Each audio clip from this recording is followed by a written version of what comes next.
Сәлем, бұл тағы да мен. Ары қарай өзіміздің жаңағыдай Жапонда жүріп басымыздан өткен оқиғалар туралы сериямды жалғастырамын.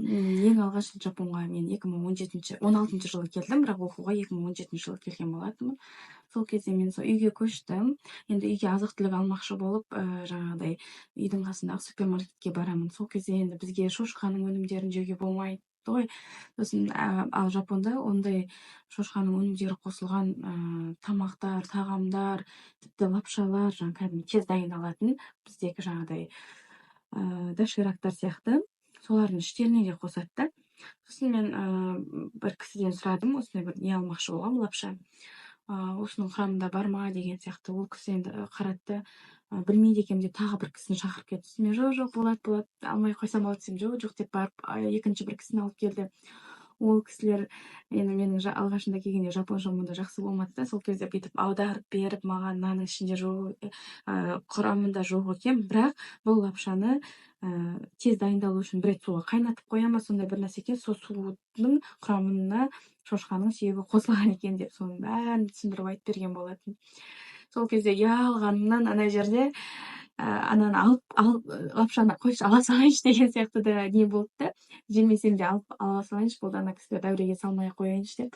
Бірақ сонда да сондай жапондықтардың сервисі өте жақсы да.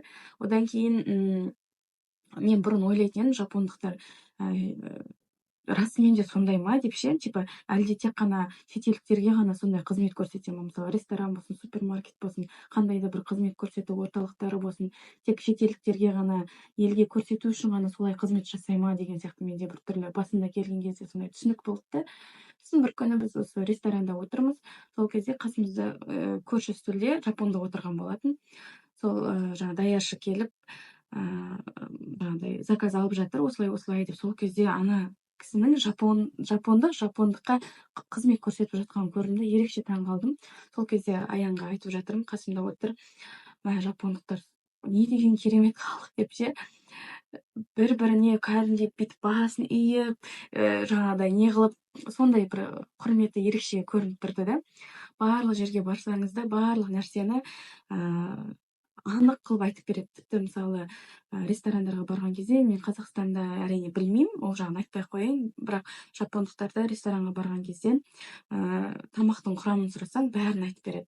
Тіпті мысалы бұл жақта аллергия, сосын жаңағыдай діни себептерге байланысты жаңағыдай құрметті себептер ерекше жаңағыдай ерекше қаралады да. Мысалы менде аллергия бар, мен мынаны жемеймін десем, олар бүкіл мысалы тамағынан алып тастайды. Мысалы біздің Нашатай өзі балабақшаға барған кезде оған бөлек аспаз жаңағы бір адамға, бір кішкентай балаға өстіп тамақты бөлек тамақ дайындайды.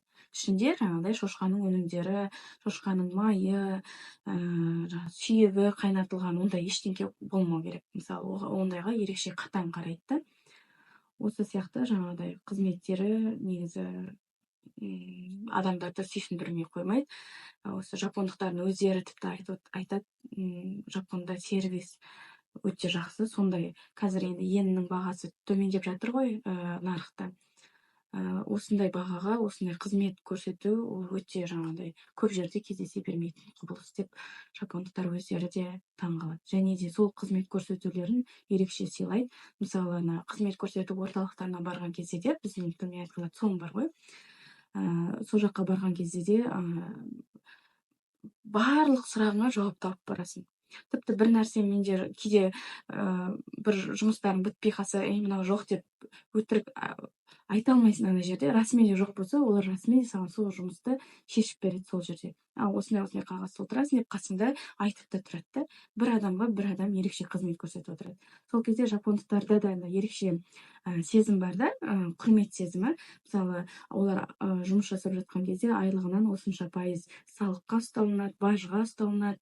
Соның бәрінен, мысалы, сондай халыққа қызмет көрсету орталықтары сияқты басқа да жаңағыдай халыққа жаңағыда көмектесетін мекемелер бар ғой, солардың бәрі содан айлық алып отқанын сол қызмет көрсетіп жатқандар да түсінеді, және де қызметті алып жатқан тұтынушылар да оны сезінеді да. Сол кезде бір-біріне деген жаңағыдай қарым-қатынасы да жақсы, құрметі де жақсы деген сияқты барлық жерде әр нәрсенің өзінің сұрауы бар деген сияқты жапондықтар осы жерден ерекше екенін көрсек болады.